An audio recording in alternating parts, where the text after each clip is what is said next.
नमस्कार दोस्तों, मैं उत्सव साहनी और आप देख रहे हैं उत्सव साहनी फाइनेंस चैनल। दोस्तों, आप भी कंफ्यूज होंगे, सेविंग करें या इन्वेस्टिंग, किसको सेविंग बोलते हैं, कौन सा इन्वेस्टिंग है, शेयर मार्केट में लोग बोलता है जुआ है, क्या करें, कहां लगाएं पैसा। अगर आप भी ऐसे कंफ्यूज है तो ये वीडियो सिर्फ आपके लिए ही हो सकता है। स्कूल ने हमें पढ़ाई लिखाई, हिस्ट्री, ज्योग्राफी, मैथ, साइंस सब कुछ सिखाता है, लेकिन कोई नहीं सिखाता पैसे की भाषा, पैसा कैसे काम करता है। इसलिए लोग जिंदगी भर काम करते रहते हैं। तो इस वीडियो में हम 5 चीजें सीखेंगे। Saving versus investing, simple interest और कंपाउंड इंटरेस्ट क्या होता है, ये कैसे काम करता है, ये इन्फ्लेशन क्या है, एसेट के कौन से क्लासेस हैं, कौन सा क्लास है, और अगर आप रिस्क करते हैं तो रिटर्न कितना होगा, ये भी जानेंगे इस वीडियो के अंदर। और अगर ये 5 चीजें अगर आप समझ गए तो समझिए आपका फाइनेंस स्ट्रांग हो गया। सबसे पहला सवाल आपके मन में आता होगा कि सेविंग करें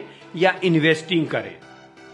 चलिए अपन इसके ऊपर ही बात करते हैं। सेविंग मतलब होता है पैसे बचाना, जैसे आप पैसा बचाकर बैंक में एफडी या अकाउंट में रख देते। सेफ तो है पर ग्रोथ स्लो होता है। और इन्वेस्टिंग मतलब यह होता है कि पैसा लगाना ताकि वो आपका पैसा आपके लिए काम करे और ग्रोथ करे, पैसे से पैसा बना कर दे। जैसे कि ये लगाना कहाँ है, तो स्टॉक्स में, म्यूचुअल फंड्स में, एसआईपी में।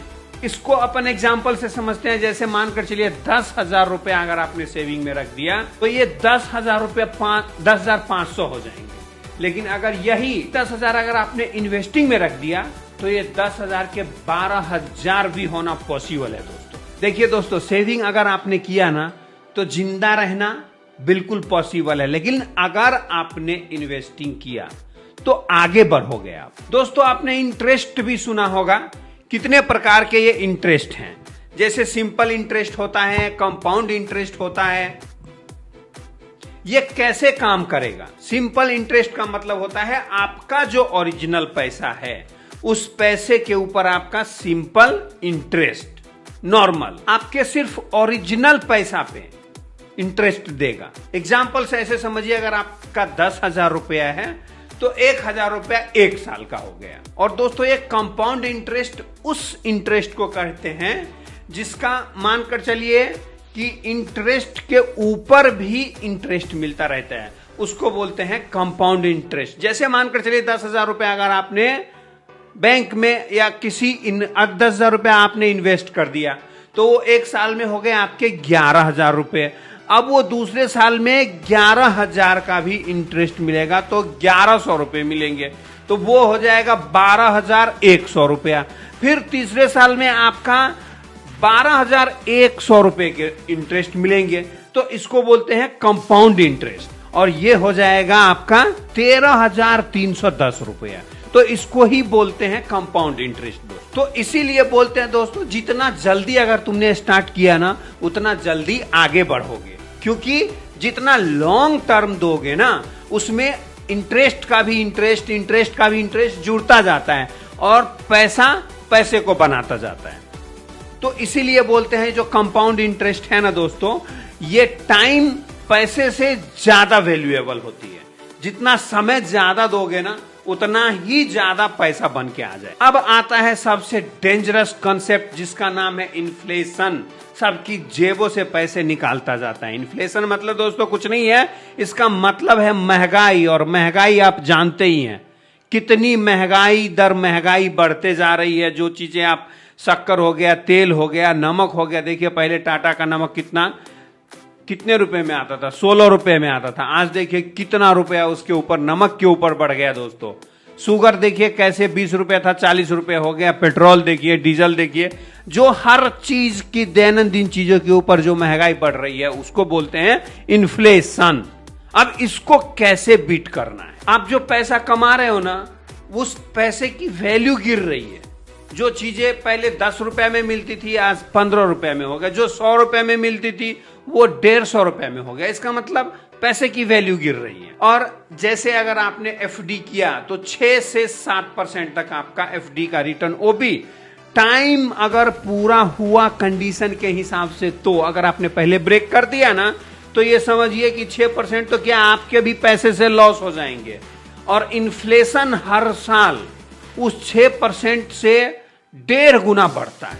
मतलब 8%, 9% हर साल इन्फ्लेशन बढ़ता है। तो आप समझिए जो एफडी में पैसा रख रहे हैं, क्या वो आप उसको बीट कर पाएगा? बिल्कुल नहीं, वो पीछे रह जाता है। वो आप नॉर्मली सा एक चीज समझिए, जब आप लोन लेने के लिए जाते हो तो आपको 12.5-13% पर्सनल लोन मिलता है, लेकिन अगर आप वही एफडी में रखने के लिए पैसा जाते हो तो वो सीधा आधा कर देता है। यही फर्क है दोस्तों। और ये इन्फ्लेशन कुछ नहीं करता, बस चुपके से आपके जेब खाली कर देता है और गरीब बना देता है। अब ये चौथा पार्ट है दोस्तों, रिस्क वर्सेस रिटर्न। इससे मतलब आप खुद समझ रहे होंगे कि जितना ज्यादा रिस्क लोगे उतना ज्यादा रिटर्न। सब लोग कहते हैं कि मुझे इन्वेस्टमेंट तो करना है, पर मुझे सेफ रहना है, पूरे सेफ इन्वेस्टमेंट करना है मुझे। सेफ रिटर्न है अगर आप एफडी कर रहे हैं तो लो रिटर्न लो रिस्क। अगर आप म्यूचुअल फंड में डाल रहे हैं तो ये मीडियम है, और स्टॉक्स में अगर आप लगा रहे हैं तो इसका रिटर्न हाई है, तो रिस्क भी थोड़ा रहता है। देखो दोस्तों, ये सिंपल सी बात है, अगर आपको ज्यादा पैसा बनाना है तो थोड़ा रिस्क तो लेना ही पड़ता है। किसी भी चीज में, कोई भी चीज कर लो आप, किसी भी चीज में अगर आपको ज्यादा पैसा अगर बनाना है तो आपको सेफ रिटर्न तो छोड़ दीजिए, थोड़ा बहुत तो रिस्क लेना ही पड़ेगा। और सबसे इंपॉर्टेंट पार्ट क्या है पता है? रिस्क से भागना नहीं है, इसको समझना जरूरी है, इससे नॉलेज लेना जरूरी है, ताकि आप आगे आने वाले परिस्थितियों को सामना कर सके, उससे कन्फ्रंटिंग कर सके और उससे आप लड़ सको, उससे मजबूत बन सको और उससे नॉलेज लेकर आप पैसे कमा सकते हो। दोस्तों, पांचवा और लास्ट का जो पार्ट है कि एसेट्स के क्लासेस होते हैं, मींस एसेट्स के कितने क्लास में अपन कहां डिवाइड करेंगे, इसको बोलते हैं डाइवर्सिफिकेशन। डाइवर्सिफाई करना, जो एक जगह आप पैसा अगर पूरा लगा दोगे, एक जगह डाउन हो गया, एक जगह ब्लॉक हो गया, तो वो ब्लॉक हो जाएगा। आपको डाइवर्सिफाई करना है, आप अपने इन्वेस्टमेंट को डाइवर्सिफिकेशन करना है। एक तो सबसे पहले आता है इक्विटी स्टॉक्स, जिसमें हाई ग्रोथ है पर रिस्की भी है। एक डेब्ट में आ जाता है जिसमें फिक्स रिटर्न है लेकिन ये सेफ है।